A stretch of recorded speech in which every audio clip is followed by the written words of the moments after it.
ये पबजी पे लोगों को हमने पागल होते हुए देखा, पबजी पे लोगों को हमने मरते लड़ते हुए देखा है, समझ गए ना, दिवालिया निकलते हुए लोगों का देखा है, अपने माँ बाप से झगड़ा होते हुए देखा है, प्यार होते हुए तो कभी हमने नहीं देखा।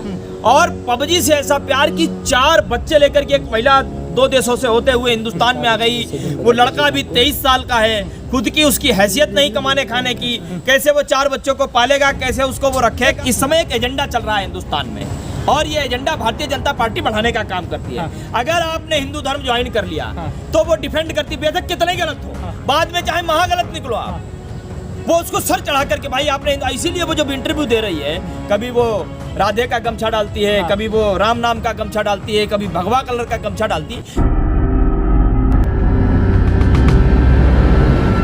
सोशल मीडिया पे वायरल हो रहा है कि जैसे वो सीमा हैदर मुस्लिम थे, पाकिस्तान से आई है, वहाँ उर्दू बोले जाते हैं, कुछ आयत जो कुरान की आयत पूछे गए वो भी नहीं पढ़ पाई, ऐसा सोशल मीडिया पे वायरल हो रहा है। ये और क्या साबित करता है? नहीं देखिए, ऐसा नहीं है कि वो मुस्लिम है तो उसे सारा कुछ आना चाहिए, ऐसा नहीं है कि जो हिंदू है उनको हिंदी बहुत अच्छी तरीके से आती, ऐसा इन सब चीज़ों पर मैं बिलीव नहीं करता, और ये सच भी नहीं होता है, ये बहुत अलग की बात है। लेकिन मामला हिंदुस्तान और पाकिस्तान की सीमाओं से जुड़ा हुआ है, और आपको मालूम है कि हिंदुस्तान के पाकिस्तान से संबंध कैसे रहे हैं, एक दूसरे को वो किस नज़र से देखते हैं। तो ऐसी स्थिति में कोई बहुत बड़ा बवाल ना खड़ा हो, कोई बहुत बड़ी दिक्कत ना पैदा हो, इसलिए इस मामले को बहुत गंभीरता से लेते हुए इस सरकार को जांच करवाने की जरूरत है। आपने एक सवाल आपने कहा कि कोई ज़रूरी नहीं है कि वो मुस्लिम कंट्री से आ रही है, मुस्लिम है तो उसको हर चीज़ आए, लेकिन ये 5वीं पास है, वो इंग्लिश फराटे इंग्लिश बोलती है, वो सिंधी लैंग्वेज बोलती है, हिंदी बोलती है, तो ये साबित करता है, ये दर्शाता है कि उसको अरबी या उर्दू तो आना ही चाहिए। मैंने आपके सवाल का जवाब दिया, मैं तो कह रहा हूँ ना, ये मामला कितना बड़ा हो सकता है, मामला कितना खतरनाक हो सकता है, या फिर मामला बहुत सरल हो सकता है, ये तो जांच के बाद ही पता चलेगा। इस सरकार को जांच कराने की जरूरत है। सबसे पहली बात, जो 3 पॉइंट मुझे नजर आते हैं, पहला ये, इस सरकार को ये करना चाहिए कि सबसे पहले सभी मीडिया चैनल्स को वहां से हटाना चाहिए। एक पुलिस की टीम अच्छी खासी, इस पूरे मामले के लिए एक पुलिस की टीम गठित करनी चाहिए, जो पहले सीमा से अकेले में बात करे, फिर सचिन से अकेले में बात करे, फिर दोनों को साथ में लेकर के बात करें, और फिर दोनों के अलग अलग जो जवाब हैं उनको बैठ करके उनका मिलान करें कि कितना ये एक दूसरे से मिले हुए हैं कि अलग अलग हैं, एक साथ में बैठे हैं। मैंने देखा है कि सचिन कुछ भी कहना चाहता है उससे पहले सीमा उसको कान में बताती है। तो इस मामले की जांच तभी हो सकेगी जब हर पहलू से, हर एंगल से, सुरक्षा के एंगल से भी, समझ गए ना, हर एंगल से जब इस पे पूछताछ होगी तभी दूध का दूध और पानी का पानी निकल क्या लगता है प्रशासन जांच नहीं कर रहा है इसमें? नहीं, जांच कर रहा होता तो कैसे आ जाती?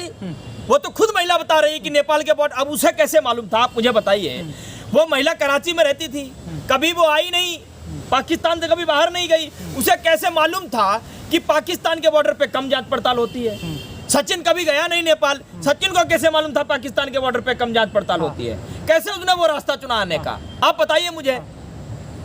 ये कई सवाल हैं जो बहुत गंभीर है, और देश को देखिए, अगर ये मामला बहुत सरल निकलता है, ये मामला सिर्फ प्यार का है, सिर्फ प्रेम का है, हम सब दिल खोल करके उसका स्वागत करेंगे। अभी भी तो स्वागत किया ही है ना? आपको क्या लगता है सीमा हैदर भारत देश के लिए खतरा हो सकती है? देखिए, अगर किसी भी तरीके से ये मामला एक जासूस का निकला, जासूसी एजेंट का निकला, तो जायज सी बात है, ये सिर्फ सचिन के घर वालों के लिए ही नहीं, उत्तर प्रदेश के लिए ही नहीं, जहां वो इस समय हैं, ये पूरे देश के लिए दिक्कत की बात हो सकती है। आपको मालूम है कि बॉर्डर्स के आसपास के जो गांव हैं, पाकिस्तान के उधर के हों चाहे हमारे इधर के हों, वहां हल्की सी भी कोई छोटी मोटी बात होती है तो किस तरीके का बखेड़ा खड़ा हो जाता है, किस तरीके का बवाल खड़ा हो जाता है, कितने घर खाली करने पड़ते हैं लोगों को, कितनी जानें चली जाती हैं। तो ऐसी स्थितियां पैदा ना हो, इसके लिए इस मामले को, इस सरकार को बहुत गंभीरता से लेना चाहिए। एक पत्रकार हैं पाकिस्तान के, वो कह रहे हैं जो सीमा हैदर है वो भारत के एजेंट होकर क्या पता पाकिस्तान में रह रही हो।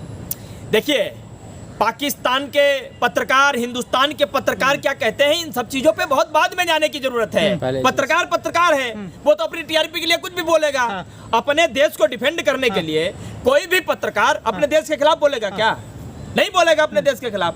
यह मामला एजेंसी से जुड़ा हुआ है, जांच एजेंसियों से जुड़ा हुआ है। जांच एजेंसी ही सीमा गुलाम हैदर और सचिन के बीच कैसे ये रिश्ता जुड़ा, क्या सचिन खुद साजिश का शिकार हुआ, या सीमा खुद जासूस बनकर के आई है, या मामला ये प्रेम का है? ये सभी कड़ियां, ये सभी पहलू तभी खुल करके आएंगे जब जांच एजेंसियां बहुत बारीकी से इन सब पहलुओं पर अच्छा, जांच सीमा करेंगी। हैदर जिस तरीके से भारत में आई है सीमा से लांग करके, अब वो हिंदू धर्म का सहारा ले रहे हैं, हिंदू धर्म के जो रीति रिवाज है वो अपना रही है, किस वजह से? देखिए, हमारे हिंदुस्तान का एक बहुत मोटा नैरेटिव है कि आप कुछ भी गलत करके आइए, किसी भी अन्य धर्म से आइए, चूंकि एक इस समय एक एजेंडा चल रहा है हिंदुस्तान में, और ये एजेंडा भारतीय जनता पार्टी बढ़ाने का काम करती है। अगर आपने हिंदू धर्म ज्वाइन कर लिया तो वो डिफेंड करती, बेशक कितना ही गलत हो, बाद में चाहे महागलत निकलो आप, वो उसको सर चढ़ा करके, भाई आपने, इसीलिए वो जब इंटरव्यू दे रही है, कभी वो राधे का गमछा डालती है, कभी वो राम नाम का गमछा डालती है, कभी भगवा कलर का गमछा डालती है, इन सब चीजों को छोड़कर ये मामला देश की सीमाओं से, देश की सुरक्षा से जुड़ा हुआ है। आप जांच पड़ताल, मैं नहीं कह रहा हूं कि सीमा गलत है, मैं नहीं कह रहा हूं कि सचिन गलत है, मैं कह रहा हूं कि सिरे से जांच पड़ताल तो कराइए, कम से कम देश इस बात से तो निश्चिंत हो जाए।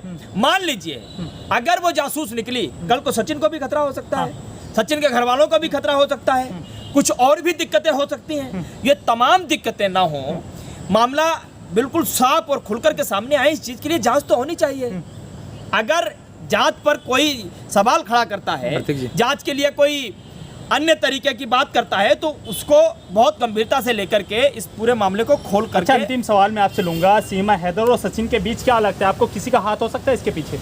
देखिए, किसी का हाथ हो चाहे नहीं हो, लेकिन ये पबजी पे लोगों को हमने पागल होते हुए देखा, पबजी पे लोगों को हमने मरते लड़ते हुए देखा है, समझ गए ना, दिवालिया निकलते हुए लोगों का देखा है, अपने माँ बाप से झगड़ा होते हुए देखा है, प्यार होते हुए तो कभी हमने नहीं देखा। और पबजी से ऐसा प्यार कि 4 बच्चे लेकर के एक महिला 2 देशों से होते हुए हिंदुस्तान में आ गई, वो लड़का भी 23 साल का है, खुद की उसकी हैसियत नहीं कमाने खाने की, कैसे वो 4 बच्चों को पालेगा, कैसे उसको वो रखेगा, क्या सिस्टम बना, कैसे सिस्टम बना, इन सभी चीजों की जांच होनी बहुत जरूरी है। और ये जांच निकल करके तभी आएगी जब पूरा देश का सिस्टम, भारत का सिस्टम इसको बहुत गंभीरता से लेगा।